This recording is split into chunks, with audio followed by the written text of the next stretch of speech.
Hey everybody, I'm Rob Sagimura, and this is Gay Bear Game Cave, where I play games badly, but at least I look bad doing it.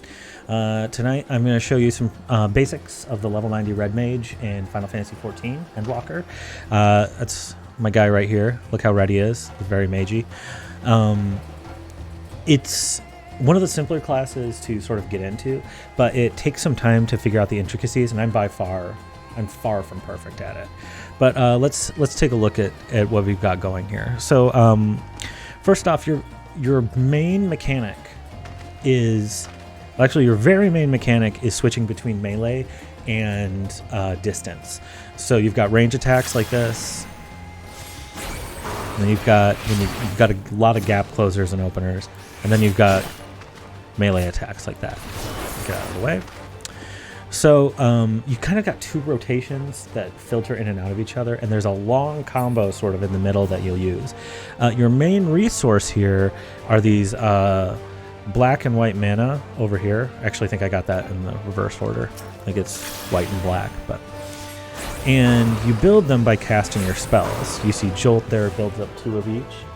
And for reasons I'll get into later, it's actually better not to have equal amounts of each. It's better resource managing, really, to have them different by 1, but again, we'll get into that. So what are we looking at here? So you've got your single target rotation, and your single target rotation is built all around a mechanic called dual cast for range. And the way it works is that you've got this quick casting spell, Jolt, that doesn't build a lot of mana, builds the same amount of both, and doesn't do a lot of damage either. Alternatively, you have Ver Thunder and Ver Arrow, which are upgraded in somewhere in the 80s to Ver Thunder and Ver Arrow 3, and casting those takes quite a bit longer, even though they look great. And they do more damage, and they only build up 1 color. But you might have just noticed there, when you cast another hard cast spell, you gain a buff of what's called dual cast. And what that means is that your next cast is swift cast. This is a huge part of what makes the Red Mage so influential in the current meta. I've never said anything like that before, and I really wanted to try it out. There's another thing, though, that casting Ver Thunder and Ver Arrow will do, which is that they potentially will grant stacks of Ver Stone and Ver Fire ready. You can only have 1 stack at a time, but Ver Stone and Ver Fire do a little bit more damage than Jolt. They only grant 1 type of mana, but they cast faster. So you're always trying to use Ver Fire instead of Jolt when you can. And anytime you have a dual cast stack, you want to use it to cast Ver Arrow or Ver Thunder in single target. And so really the way it ends up working out is you're constantly weaving between casting these different spells. And you can see you don't actually have to finish your animations for them. You're just kind of doing it for the looks. But doing that will eventually get your gauge over here to turn red like it has. And just for my sake, I'm going to get 1 over the other one. Just so it's usually, this is a problem for me when I play Red Mage, is that I hate it when the gauge, or when I have any stacks of Red Fire left, so whatever. It's the same, that's fine. When you get to 50, it empowers your Riposte, Zwerchau, and Redoublement. I'm really going to French this one up, guys. I hope you're ready for it. Your Riposte, Zwerchau, and Redoublement into, which is probably just Redoublement, isn't it? Into enchanted and enchanted versions of them. These are your single target melees, and so you're going to start with Core, which is going to bring you right up there, and then you're going to start with Riposte, move into Zwerchau, and then Redoublement. And each one of those is going to grant you a red mana stack. I think that's what it's called. And then you can use one of your 2 abilities. You can either use Engagement to do damage right there, or Displacement to do damage far away. And then you're going to get Ver Flare or Ver Holy. I'm going to cast Ver Flare because I like it better. It used to be a different animation I like more. I'm not getting into that. That opens up Scorch, boom, which opens up Resolution. And that's the basic rotation. And you see Ver Flare / Ver Holy, Scorch, and Resolution build up a fair amount of those resources. And so when I'm casting, I can already get up to 50 pretty soon. just build up some Ver Arrows. I'm going to get a freaking Ver Stone, and I'm going to want to cast it, and I shouldn't. I'm going to do it. Thank God. Well, now it's even again, and I wanted to show you the difference. Fine. So you've got one higher than the other. Oh my gosh, Robert. Okay. So basically how it works is you cast spells until you get enough resources, and then you attack until you get enough red mana. Then you get out of there usually. You'll find that a lot of times you're not using displacement because you'll throw yourself off the edge. Every red mage has done it. It's like a rite of passage. And when you have those 3 red magic stacks from your melee attacks, you can cast either Ver Flare or Ver Holy, which are going to do way more damage and a little bit of cleave on them too. And then using Ver Flare or Ver Holy will open up Scorch, which again, higher damage, cleave, and then Scorch opens up Resolution. Or Resolution. No, it's not with a C, it's Resolution. So we can see right here, Resolution has a 750 potency, and that's a line. Scorch has a 680 potency, and that's a little bit of a circle. And Ver Holy and Ver Flare are each of 580. The spells from Red Mage are not especially strong, but what they are instead is very, very fast. So when you're casting it, really it looks like this. You'll notice I used a filler there, and we're going to get into that in a second. So you got these 2 fillers, and they're really cool. They're like, oddly enough, like my favorite abilities. Your AoE rotation is almost identical, except one part is flipped. You have, for AoE, you have Ver Arrow and Ver Thunder 2, and then you have Impact. Impact being just a gorgeous spell. So Ver Arrow looks like this, Ver Thunder looks like that, and then we'll just Impact, big old flower. Red Mage is beautiful. All of its abilities are beautiful. So you'll notice it works a little bit different. Hard casting Ver Thunder or Ver Arrow is very quick, and you always want to dual cast your Impact. Impact is very slow. And there's some tricks and quirks that you can get used to in using this right. So like if I want to keep my balance and I don't care about my DPS for a second, I'll cast Jolt and then Impact because it'll keep it even. It's rarely, if ever, worth it. But like if you're just trying to be cute, I don't know. And there's a reason for this, because when you cast Ver Flare or Ver Holy, if you have more of the opposite one, so if I have more black mana than white mana, I will get extra white mana. And I will become Ver Stone ready. Sorry, I think it used to be extra. I don't remember now. And the opposing for Ver Flare. So this means that you get faster resource generation just by having one a little bit lower. Having that one difference is really useful. So you can see now I have 60 and 60. You need 60 in order to use your AoE combo, which is not really a combo. You just spam one button. But so we're going to use Cora Cora to get in there. And then we've got Moulinet.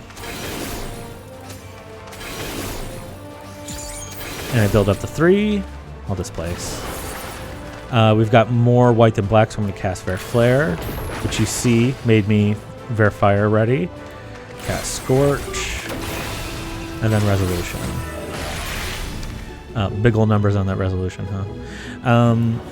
And then it's very fluid. You get that Ver Fire, so you can move right into it and just start building resources. Now, the thing is that the slowest part is when you're just casting Jolt into Ver. When you're casting Jolt, you're not maximum. You're not doing what you should be, because Jolt only builds one size of resources, and if we look at Ver Fire, you see it actually builds one more resource. Same with Ver Stone, even though it's only of one type. And so you always want to be casting those if you can. Again, these are doing 330, and Jolt 2, which is what we're really casting, is 310. Minor difference, but you're casting them a lot. Short cast time and frequently casting them. So there's an answer to this, which is acceleration. So when I'm casting Jolt and then casting double cast like that, a dual cast like that, I'm maybe getting a Ver Stone. If I cast acceleration, I can just cast a Ver Arrow right away. and then a Ver Stone. I actually have a preferred way to do this, though, is I cast Jolt, and then I fill in with an Acceleration, which will guarantee me that stack, and that gives me an instant cast of that, and then an instant cast of Air Fire. I don't know why I like doing it that way. There's probably no meta reason for that, but it's something you can try. Try to see how it feels best with you. I find in raid settings, specifically, like I was just doing Pandemonium, you want as many instant casts as you can have, because you're always going to be moving, especially if you're doing like Phoenix or Phoinox, whatever it is. We can't talk about that right now. You're going to want to be instant casting as much as possible. Similar, and you know, we've got the mana, so we go in, blah, blah, blah. And then we're going to see here I have Flesh and Contra 6. You can fill with those. They're nice looking. They fit off the global cooldown. You're going to be using them off cooldown, basically, in between abilities, because they just increase your DPS. There's a faster way to do this too, without acceleration, which is you get a great ability called Manification. Manification is going to do two things. First, it's going to give you 50 each of white and black mana. So like right now, you can see I already have a difference in my white and black. It will keep that. And then it will also empower your next 6 abilities. 6 being important, because your 6 magic abilities coming up are these. Riposte, Spherical, Redoublement, Fair Flare, Scorch, and Resolution uses the last stack. So you're going to be using the abilities that are already doing the most damage with Manification, and it's going to give you the ability to do that. It's a really kind of an easy to understand buff. It used to be a little bit different. It required math, which we all know is what the Black Mage is about, not the Red Mage. And it makes it much easier. We've got a couple other abilities here that I want to talk about. Magic Barrier looks like this. It does exactly what it says. It barriers against magic. We also have Embolden, which has always kind of had a weird place in the rotation. I think that they fixed it. Let's read what the info says. Yeah, increases your own magic damage dealt and damage dealt by nearby party members by 5%. It's a good buff. It used to be like a weird combination of things, and it used to have like a countdown and stuff. I think it was weird.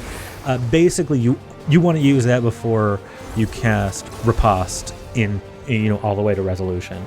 Especially with Manification already up, you're empowering your abilities that are already your strongest ones as many times as you can.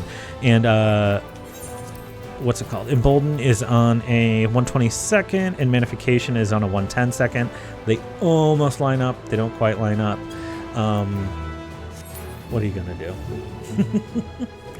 You're gonna save your Embolden for your Manification, I think. So I don't know why they're on different cooldowns, but whatever. The last thing is a surprisingly important part of the White Mage rotation, and also its feel, is Vercure and Verraise. If you go into a raid, you have one job outside of DPS, and that's raising everybody. Vercure is just kind of a simple heal. It does a pretty decent amount of healing for being a DPS class. I mean, if I have 40,000 hit points and I'm healing almost 6,000 and I'm double casting it, that's pretty good. And so you can off heal a little bit with it, but the biggest thing is when you cast Verraise or Vercure, you're getting a dual cast stack, which can immediately be used for Verraise. It makes you the fastest raiser in the game because you have infinite swift cast of your raids. And so in a raid, you're bringing people back to life. And especially if it's a first time trying it, if you're a Red Mage, they are just going to tell you, why aren't you raising anybody? If you're a Red Mage and you're focusing on DPS and there's a dead body on the ground, you're doing it wrong. So that's basically it. I don't think I'm forgetting any abilities. I got lost thinking about raiding. This is just a side note. Lucid Dreaming. You're going to want it because you are going to be using that MP. There's times when I'm just spamming Lucid Dreaming. Like I'm using it off cooldown. It's just going to raise your MP. It's a roll trait. Oh, there's another Red Mage. Oh, another Red Mage. They're probably doing a better job than I am.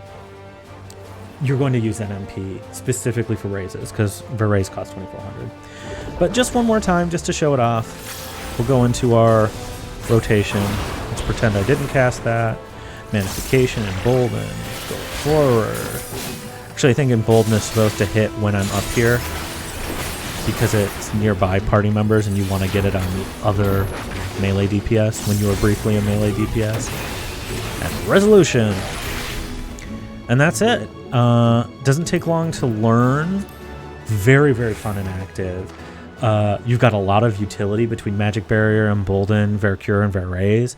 You will find that you are not healing infrequently when you're in a raid situation. And it's just a ton of fun to play around with.